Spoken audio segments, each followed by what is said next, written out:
All right, welcome back to the Naderade Week 2 NFL game picks. All right, without further ado, let's get right to it, man. Got to get active right now. Let's get these games in tomorrow. Let's go ahead and get the score predictions for you. All right, so first matchup, we got Pats at Steelers. The Steelers, I bet against them last week, and they definitely had their fair share of takeaways, which I don't think I'm going to see them replicate that against the Pats. I saw a stat said the Pats have never started 0-2 since 2001 or 2002. So I'm going to say the Pats hold on to this one. It's going to be a nitty-gritty game. Steelers are at home. Yeah, I see the Pats beating the Steelers, man, 20-17.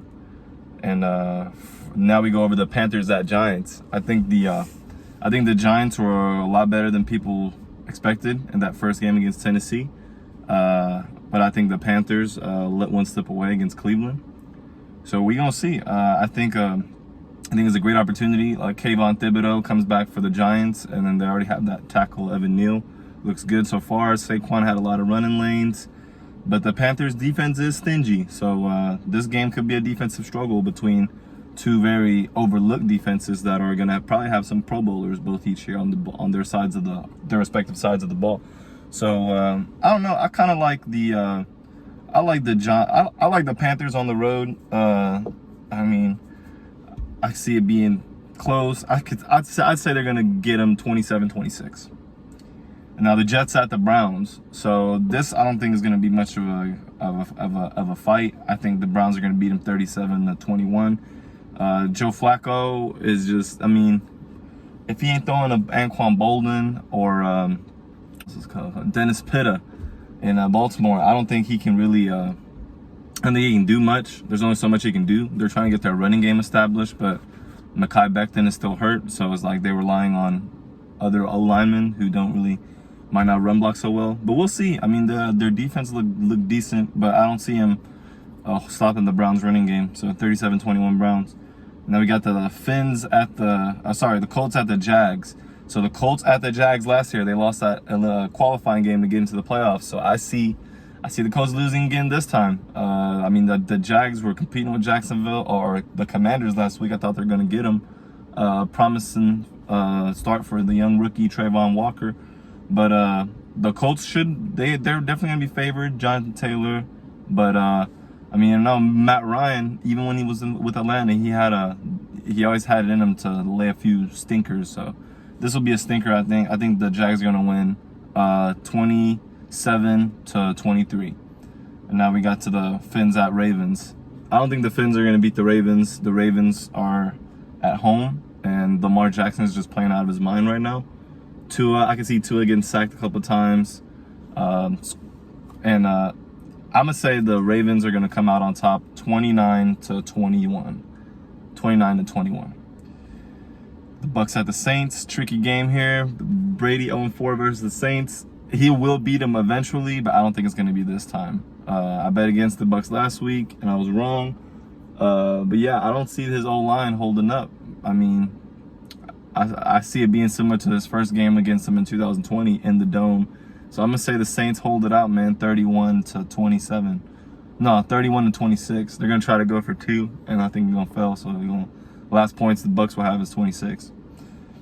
All right, now we got the Commanders at the Lions. Honestly, I think the Commanders are going to be more competitive than most people thought.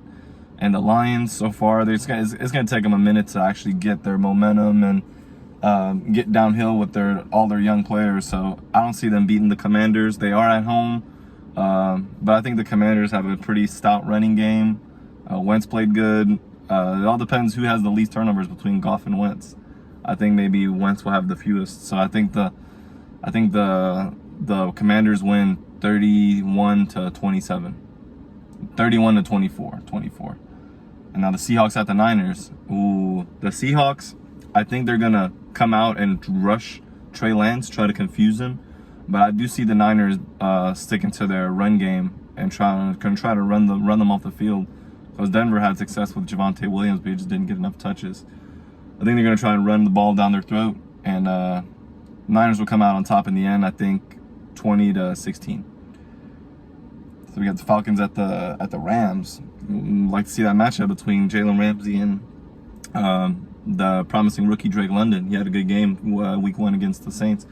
But honestly, I think this one could go either way. You know, the Rams are definitely going to look to rebound at home, but the Falcons on the road, they lost when they should have won last week. So I think this can be a little bit more competitive than people expect. So I see the Rams winning 30-27, but don't count out the Falcons. They're going to fight in this one for sure. And now we have the Cards at the Raiders. And I think on this one, I think the Raiders at home will bounce back from their... I actually think they're going to drop their home opener because the Cardinals are used to starting the season good. They had a doozy last week. I think they're going to come out and play more hard. And I think maybe Carr and... I don't know. I can see this being a weird game, sort of like a trap game. I got the Cardinals 34, the Raiders 28. All right, now Texans at Broncos. So I remember the Texans is who the Peyton Manning was playing when he got his NFL record for passing touchdowns in a season. This time around, though, I think we could see the Broncos secondary getting tested. We have a young quarterback, Davis Mills. He's going to throw the ball. I think there's going to be a chance for a lot of turnovers for the Broncos, who I think in turn to the Texans are going to run the ball on them because the Colts ran for over 200 yards on the Texans. So I can see this being coming down to a field goal, 34-31 Broncos. My Bengals at my Cowboys home against the Bengals. It's gonna be tough. We're having a lot of injuries. If we can keep it, if we can get the lead early and keep Burrow off the field, I think we got a chance. But if we can't do that, and if he's getting the matchups he wants, I think it's gonna be a long day for us Cowboys fans. So I'm saying we're gonna lose 37-23 against the Bengals at home. The Bears at Packers. So I think this is a good game. Big chance right now for Justin Fields to show off that promise. Hopefully, if he can get protected against the Packers, I think this could be a solid division matchup. Aaron Rodgers may claim that he owns the Bears, but this could be one of those trap games at home in Green Bay. So I'm gonna say Green Bay pulls out this one 17-14, but it's gonna be gritty. It's gonna be very gritty. 17-14 Green Bay. And I got Titans at the Bills. I think this is a doubleheader on Monday Night Football this week. Titans, when they play the Bills in the offseason, the regular season, they always seem to have success against them. I don't see it happening this time around. I think the Bills are going to get rid of them quick. They're going to beat them 38-28. Henry will have a lot of yards, but it's going to be too little too late because I think there's just too much to stop Josh Allen and company. Vikings at the Eagles. Good Monday night matchup. Eagles at home, Vikings on the road. I want the Vikings to take it home, but I don't know. The Eagles look good. I'm going to go Eagles 24, Vikings 20. And that's week 2. So,